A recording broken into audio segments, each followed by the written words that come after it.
Existe uma categoria na Bíblia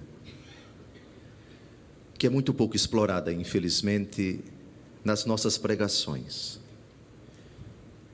Ela é uma realidade paradoxal e, dependendo do contexto, ela pode ser boa ou pode ser má. O medo.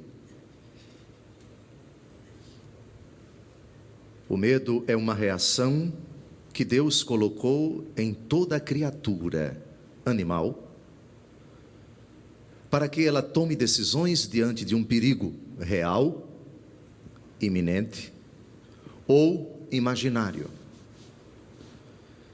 Jesus fala do medo bom e do medo ruim, quando ele diz no capítulo 10 do Evangelho segundo Mateus: não temais aqueles que matam o corpo, mas não podem matar a alma.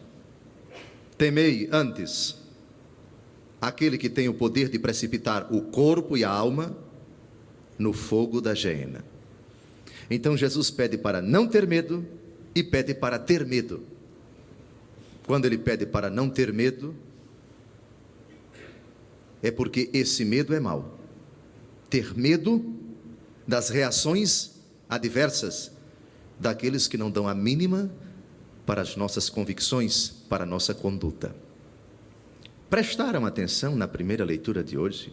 O pai de Tobias, Tobit, homem, conforme o salmo que nós acabamos de ouvir, homem que respeita o Senhor, que ama com carinho sua lei, homem caridoso, prestativo, que resolve seus negócios com justiça, homem reto. Vejam que salmo bonito, o salmo da retidão. Curiosamente, neste mesmo salmo se fala em outros versículos do antônimo, mas não nos interessa o antônimo. O homem reto, aquele que tem princípios bastante solidificados dentro do seu coração. Um homem que é capaz de deixar a refeição com bastante iguarias diante da notícia: vai, meu filho Tobias, vai procurar entre os nossos irmãos deportados em Nínive algum que de todo o seu coração se lembre do Senhor e traze-o aqui para comer comigo. Eu ficarei esperando até que voltes. Tobias sai, vai à procura de um pobre e depois diz: pai, que meu filho, um homem do nosso povo foi morto e lançado à praça pública. Tobit já havia sido ameaçado de morte porque andava sepultando os mortos. Tanto é que no final da primeira leitura de hoje, meus vizinhos zombavam dizendo: ele ainda não tem medo. Lembram da frase de Jesus que eu disse ainda há pouco? Ele ainda não tem medo, já foi procurado para ser morto por este motivo e teve que fugir. No entanto, está de novo sepultando os mortos. Essa é a mística dos mártires da igreja, sobretudo dos primeiros séculos, e hoje celebramos São Justino, leigo, diretor, fundador de uma escola de filosofia, ensinava para qualquer pessoa, sobretudo os cristãos, a doutrina cristã à luz da filosofia e vice-versa. Por vezes foi ameaçado, não hesitou em escrever apologias até para o imperador, defendendo a fé católica. Era odiado, era detestado por muitos pagãos que conseguiram mover uma perseguição contra este servo de Deus que acabou sendo vitimado pela sua fidelidade a Cristo, derramou o seu sangue na fidelidade a Jesus. Ele ainda não tem medo. Quando nós tememos as adversidades, as ameaças, quando nos intimidamos diante da cara feia, diante das ironias, diante do deboche das pessoas que não dão a mínima para a nossa fé católica, aí nos acovardamos e recaem sobre nós as duras palavras de Jesus: aquele que se envergonhar de mim diante dos homens, eu me envergonharei dele diante do meu Pai que está nos céus. Palavras duríssimas. Pois bem, esse é o homem reto, aquele que sabe perfeitamente em quem acredita. A 2 Timóteo, capítulo 1, versículo 12 diz: eu sei em quem acreditei. São Paulo é de uma convicção inabalável. Meus princípios são estes, a minha fé é esta, e disso não abro mão jamais. Qualquer pessoa acessando o YouTube, por exemplo, pode contemplar cenas grotescas de irmãos cristãos no Oriente sendo assassinados em massa pelo Estado Islâmico. São cenas horrendas, cabeças cortadas e jogados aos montes, mais de 300, 400 de uma vez. Qual o seu único pecado? Crer em Jesus. E nenhum retrocedeu, nenhum blasfemou, nenhum mudou de religião. E um a um sucumbindo, as cabeças das crianças cortadas. Eu não recomendo isso para um menor de idade e para quem tem problema de coração, mas infelizmente está na rede mundial de computadores. Um exemplo para nós de fidelidade a Cristo. Ele ainda não tem medo, já foi procurado para ser morto por este motivo e teve que fugir. No evangelho de hoje, nós temos um medo cínico, um medo, com o perdão da palavra, um medo sem vergonha. No último versículo de hoje, os chefes dos judeus que procuram prender Jesus, pois compreenderam que havia contado a parábola para eles, porém ficaram com medo da multidão e por isso deixaram Jesus e foram-se embora. Jesus conta a parábola dos vinhateiros homicidas, é uma parábola célebre. Um homem plantou uma vinha, cercou-a, fez um lagar e construiu uma torre de guarda.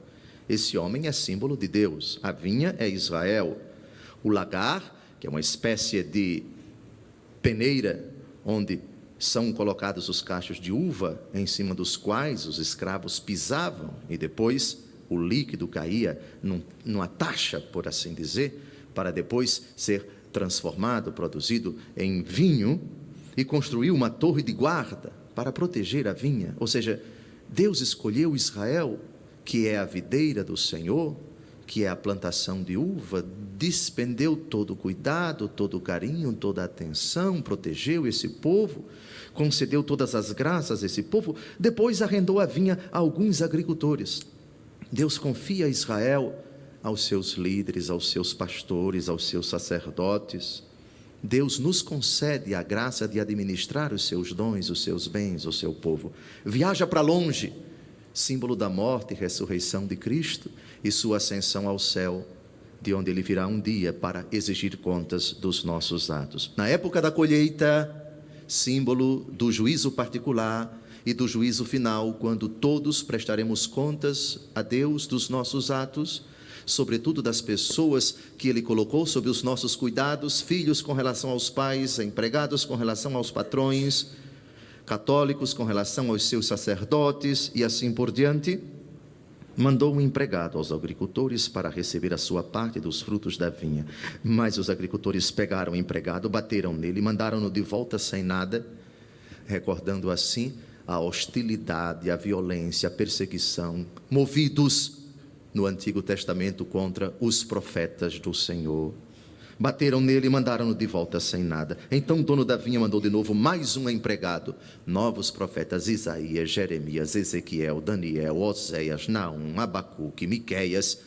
Quase todos eles, se não foram assassinados, foram duramente perseguidos ou desterrados. Esta é a história daqueles que Deus colocou como guias, como líderes, como profetas, para recordar ao povo a necessidade de renunciar ao pecado e de ser fiel à lei.